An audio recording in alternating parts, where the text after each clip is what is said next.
En 2008, le monde traverse l'une des plus graves crises financières de son histoire.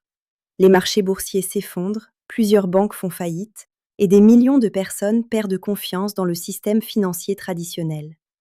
Cette crise révèle la forte dépendance aux institutions financières centralisées et soulève une question essentielle. Peut-on échanger de la valeur sans avoir besoin d'un intermédiaire? Les banques jouent un rôle central dans les échanges financiers. Elles vérifient, contrôlent et autorisent les transactions. Mais lorsqu'un système dépend d'une autorité unique, les risques de panne, de fraude ou de mauvaise gestion augmentent.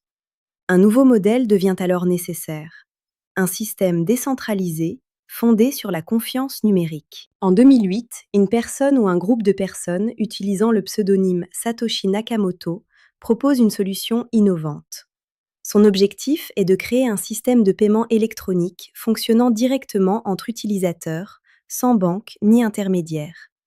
À ce jour, l'identité réelle de Satoshi Nakamoto demeure inconnue. Le 31 octobre 2008, Satoshi Nakamoto publie un document intitulé Bitcoin, a Peer-to-Peer Electronic Cash System. Ce document de 9 pages présente les principes fondamentaux du Bitcoin et introduit la technologie blockchain comme solution aux problèmes de confiance numérique. Le 3 janvier 2009, le premier bloc de la blockchain Bitcoin est créé. Ce bloc, appelé Genesis Block, marque officiellement le lancement du réseau Bitcoin. Pour la première fois, un système monétaire fonctionne sans autorité centrale, grâce à un réseau décentralisé d'utilisateurs. Après le succès du Bitcoin, de nombreuses autres plateformes blockchain voient le jour. Ethereum introduit les contrats intelligents. Ripple facilite les paiements internationaux. Litecoin améliore la rapidité des transactions. Hyperledger Fabric est développé pour les entreprises et les organisations. Dans un système bancaire traditionnel, les transactions passent par plusieurs intermédiaires.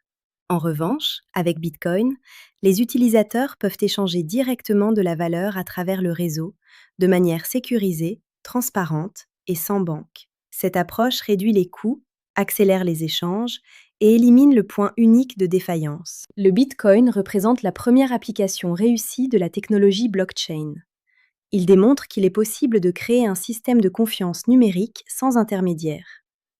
Aujourd'hui, la blockchain dépasse largement le domaine des crypto-monnaies et trouve des applications dans la finance, la santé, la logistique et les services numériques. Dans la prochaine vidéo, nous découvrirons des concepts fondamentaux de la blockchain et nous comprendrons comment cette technologie fonctionne réellement. Merci pour votre attention et à bientôt.